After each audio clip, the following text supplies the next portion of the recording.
Shalom et bienvenue de retour en Israël avec Aline. Nous continuons notre mini-série sur les derniers pas de Jésus à Jérusalem. Aujourd'hui, nous allons découvrir le lieu de la dernière scène et du jardin de Gethsémani où Jésus va pleurer. Et ensuite aussi la prison et la cellule solitaire où Jésus passera la nuit et où Pierre le reniera 3 fois jusqu'à ce que le coq chante. Mais était-ce vraiment un coq? De nouvelles découvertes archéologiques racontent peut-être une histoire un peu différente, que le coq n'était pas vraiment un animal. Aujourd'hui, nous allons parler de tout cela et bien plus encore. Alors, si vous êtes prêts, commençons. Ici sur la chaîne, nous avons commencé une mini-série spéciale sur les derniers pas de Jésus pour célébrer Pâques, ici à Jérusalem. Aujourd'hui, c'est notre 2e épisode. Je vais mettre en lien tous les épisodes ici pour vous et n'oubliez pas de vous abonner à la chaîne pour ne pas manquer les prochains épisodes. Nous sommes maintenant sur le mont Sion, un endroit très important d'un point de vue biblique et beaucoup d'événements bibliques se sont produits ici. Mais nous sommes venus pour un événement en particulier, le lieu de la dernière scène, également connu sous le nom de Cénacle. Nous allons maintenant monter et voir si c'est vraiment ici que s'est déroulée la dernière scène et aussi pourquoi nous montons au 2e étage. Allons-y. Nous montons au 2e étage, car il est écrit dans la Bible que la dernière scène a eu lieu dans le Cénacle. Dans le texte original en grec, il est écrit Anagion, qui est la salle haute, c'est-à-dire le 2e étage d'une maison. Dans une petite minute, nous allons entrer dans le lieu possible de la dernière scène. Mais avant cela, je veux dire que la dernière scène a eu lieu il y a presque 2000 ans ici, au Moyen-Orient, en Judée. Rien à voir avec l'image que nous avons en tête de la peinture de Léonard de Vinci. C'est une image qui a été faite des siècles plus tard, avec la pensée européenne en tête. Aujourd'hui, nous allons parler de la véritable dernière scène, de comment elle s'est produite dans ses langues originales, l'hébreu et l'araméen. Alors entrons et apprenons un peu plus sur la véritable dernière scène. Pourquoi Jésus se réunit-il avec ses disciples?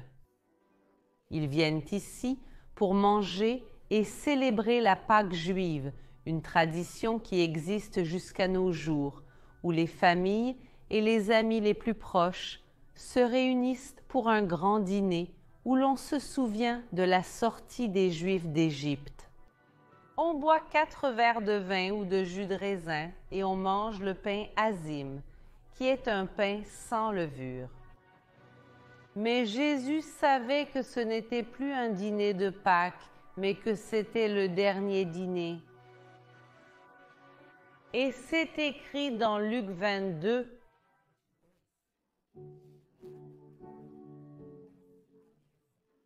et avec lui les 12 apôtres. J'ai vraiment désiré manger cette Pâque avec vous avant de souffrir. Car je vous dis que je ne la mangerai plus jusqu'au jour où elle sera accomplie dans le royaume de Dieu. Et prenant la coupe et ayant rendu grâce, il dit, « Prenez-la et partagez-la entre vous. Car je vous dis que je ne boirai plus du fruit de la vigne jusqu'à ce que le royaume de Dieu vienne. » Et prenant le pain et ayant rendu grâce, il le rompit et le leur donna, disant, « Ceci est mon corps qui est donné pour vous. Faites ceci en mémoire de moi. » Il savait de la trahison de Judas, et c'est pourquoi il commence à préparer ses disciples pour son départ. Et il leur enseigne le repas. Chaque fois que vous prenez le repas dans votre église, vous êtes directement connecté aux enseignements que Jésus a donnés à cet endroit. Et Jésus leur révèle les terribles événements qui vont se produire pendant la nuit. Et Pierre lui dit, « Seigneur, je suis prêt à aller avec toi jusqu'à la prison et à la mort. » Mais il a dit, « Je te le dis, Pierre, le coq ne chantera pas aujourd'hui, avant que tu ne me renies 3 fois. » Mais maintenant, une question archéologique. Est-ce vraiment ici que s'est déroulée la dernière scène et la conversation entre Pierre et Jésus? Il y a des traditions orales qui parlent de cet endroit comme le lieu de la dernière scène depuis longtemps. En l'année 382, l'église des apôtres a été construite ici et avant cela, l'endroit fonctionnait déjà comme une synagogue fréquentée par des Juifs et des Juifs chrétiens. Cela signifie que dès les premiers siècles, cet endroit était un lieu où les disciples de Jésus venaient prier. Mais malheureusement, le bâtiment a été détruit et reconstruit plusieurs fois. C'est pourquoi ce que nous voyons ici pour la plupart est de la période des croisades. Mais certaines parties qui se trouvent à l'étage inférieur sont toujours d'origine romaine.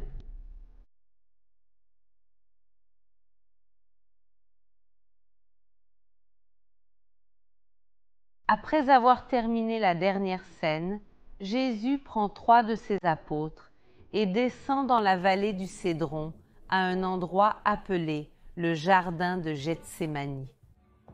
C'est parmi les arbres du jardin de Gethsémani que Jésus est venu prier, passer son agonie et aussi suer du sang. Voyez à quel point cet endroit est spécial pour avoir été choisi par Jésus. Parmi tous les endroits à Jérusalem, il a choisi de venir ici. Et nous avons ici des oliviers de plus de 2000 ans qui sont des témoins vivants de ce qui s'est passé à cet endroit. Et pendant que Jésus priait, Judas Iscariote est arrivé ici et donne le baiser de la trahison. Alors Jésus va être arrêté et emmené à la maison de Caïphe, qui se trouve sur le mont Sion et où nous allons maintenant. Regardez comme la porte de cette église est incroyable. Je vais la fermer pour que vous puissiez mieux voir. Ici, nous pouvons voir la représentation de l'événement qui ne s'est pas passé ici, mais lors de la dernière scène que nous venons de lire. Ils sont ici en train de dîner. Pendant ce temps, Jésus prédit les 3 reniements de Pierre qui vont vraiment se réaliser en ce lieu. Ce sera l'un des moments les plus difficiles de la vie de Jésus, son arrestation et aussi le reniement par son compagnon le plus proche, Pierre. Entrons et apprenons-en plus sur cette histoire si difficile.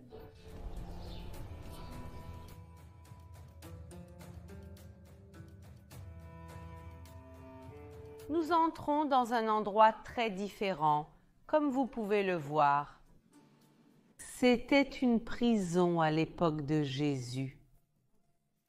Nous pouvons même voir ici certaines des cellules. Et au-dessus, les trous où étaient attachées les cordes pour retenir les gens.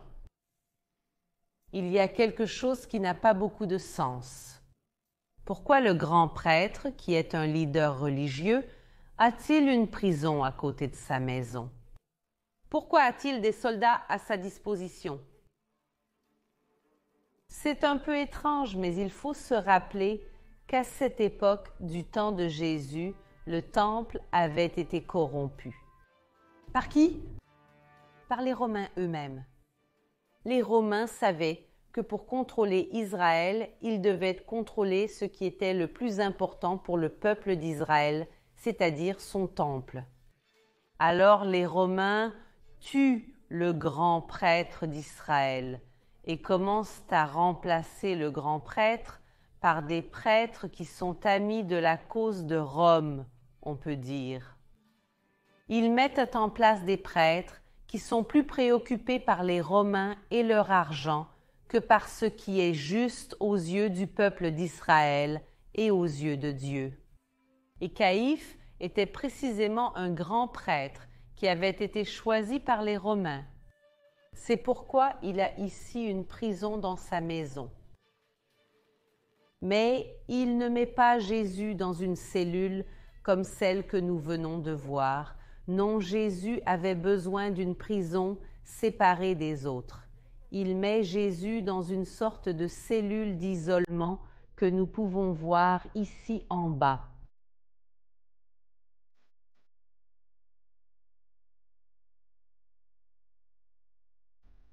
Et maintenant, ensemble, nous allons descendre à la prison où Jésus a été placé.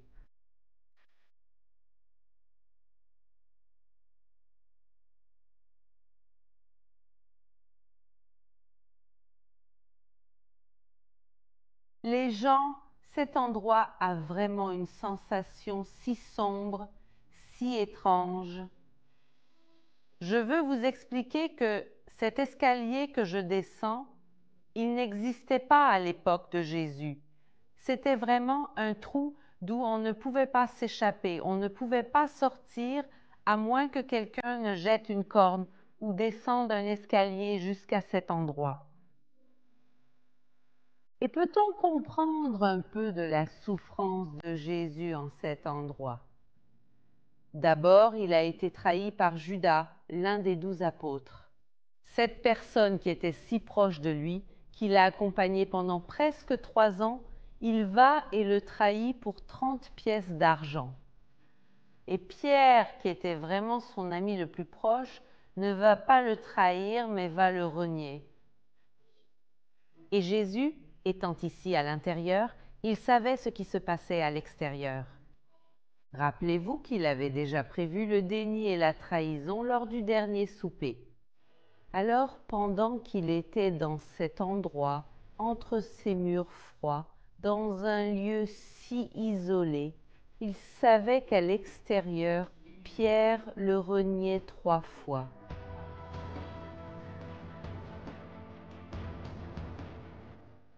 Mais comment puis-je affirmer que cette prison était précisément la prison où Jésus a été placé?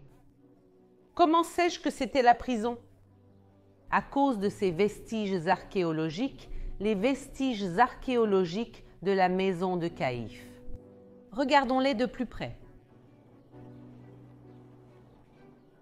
D'abord, cette maison n'est pas de taille normale, elle est énorme et cela montre que la personne qui vivait ici était riche et importante. Elle date de la fin de la période du Second Temple, c'est-à-dire l'époque de Jésus, mais le plus important est ce qui a été trouvé à l'intérieur de la maison, par exemple, ces ustensiles que nous voyons maintenant. Pensez-y, un verre en pierre comme celui-ci n'est pas du tout pratique à utiliser. Il y avait des choses bien meilleures il y a 2000 ans. Les habitants de cette maison utilisaient de la vaisselle en pierre, non pas pour des raisons pratiques, mais pour des raisons religieuses. Selon le judaïsme, la pierre est toujours pure et ceux qui sont très préoccupés par la pureté utilisent des ustensiles en pierre. Dans ce cas, les prêtres du temple de Jérusalem devaient être purs, surtout le grand prêtre, car sinon, il ne pourrait pas accomplir les tâches du temple. Et on a également trouvé à l'intérieur de la maison une mikvé, un bain rituel. Les Juifs allaient aussi à la mikvé avant de monter au temple de Jérusalem. Et il y a beaucoup de mikvés ici à Jérusalem qui sont publics, que n'importe qui pouvait aller là-bas et utiliser, mais la personne de cette maison tenait à avoir une mikvé à l'intérieur de sa maison parce qu'il se purifiait probablement très fréquemment, comme un prêtre qui devait se purifier tous les jours avant d'aller au temple. Donc, cette maison est probablement vraiment celle de Caïphe, à cause des ustensiles de purification et aussi de la richesse. Et encore plus que cela, une église byzantine a été construite au-dessus de la maison. La période byzantine est la première période chrétienne d'Israël, indiquant que c'était déjà un lieu de culte chrétien ici. Depuis le IVe siècle. Et regardez où nous sommes. Nous sommes très proches du temple de Jérusalem, ce qui a beaucoup de sens étant donné que Caïphe voudrait probablement habiter près de son travail.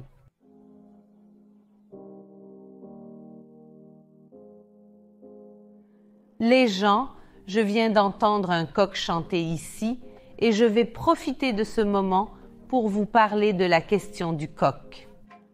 Il y a deux théories concernant le coq. La première, je suppose que vous avez tous déjà entendu, c'est que le coq était vraiment un animal et qu'il chante 3 fois. Mais nous savons qu'il n'y avait pas de coq à Jérusalem à l'époque du Temple. Pourquoi? Parce que les animaux sont une chose sale et impure. On ne veut pas de caca d'animaux ici, dans le lieu de sainteté où les gens étaient purs en montant au temple de Jérusalem. Nous sommes très proches de lui. Vous pouvez voir où se trouve la coupole dorée.